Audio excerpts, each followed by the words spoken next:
mistar kayak ini nih di tembok gitu ya, dia misalnya nanti teman-teman lihat posisi jahitan. Posisi jahitan itu dia yang awalnya di mana, kemudian nanti yang akhirnya di mana. Ya, ini kemungkinan dia tidak pas di 0. Jadi misalnya mulainya awalnya di 1 misal ya. Berarti nanti ketika di akhirnya dia misalnya di 51 misalnya ya, berarti panjang ininya berapa? 50. Paham ya? Karena ini nanti dikurangi jarak yang awalnya, yang dia posisinya kan tidak di 0. Gitu ya. Itu dicatat sebagai panjang awal. Ya.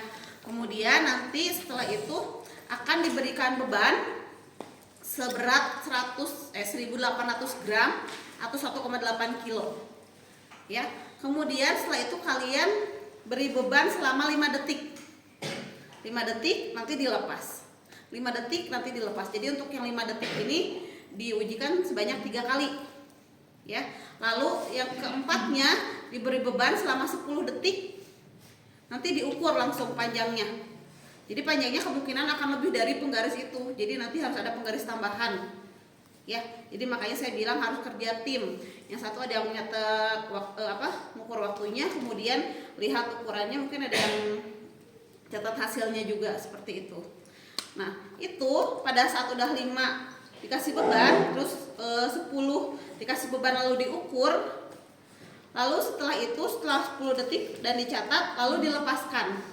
Biarkan dia rileks selama 30 detik. Lalu diukur kembali panjangnya. Ya. Jadi panjang akhirnya nanti ada 2. Ada yang panjang akhir setelah pada saat pembebanan 10 detik, kemudian ada juga panjang akhir setelah direlaksasi selama 30 detik. Ya. Untuk apa? Nanti perhitungannya dia beda. Yang satu untuk persentase elastisitas, yang satu untuk persentase pertambahan panjang. Ya. Kalau yang ditambah beban selama 10 detik itu dia untuk menghitung persentase elastisitas. Jadi panjang akhirnya yang tadi pada saat dikasih beban dikurangi panjang awal yang tadi ya, dari sini ke sini sebelum pengujian dibagi panjang awal.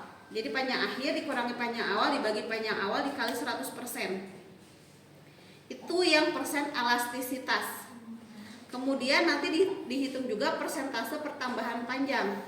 Sama rumusnya, panjang akhir dikurangi panjang awal per panjang awal dikali 100%. Hanya saja datanya ambil dari panjang setelah direlaksasi selama 30 detik. Ya. Jadi kalau kita ingat elastis dia segimana panjangnya pada saat diberi beban. Kalau pertambahan panjang, kalian ingatnya setelah dilepas dia menjamin nggak gitu. Ya, mudahnya seperti itu. Jadi kalian tidak salah memasukkan data nantinya. Ya, nanti setelah itu kan panjang awalnya ada berapa senti, kemudian panjang akhir setelah 10 pada saat 10 detik diberi beban. Kemudian ada panjang akhir setelah 30 detik relaksasi.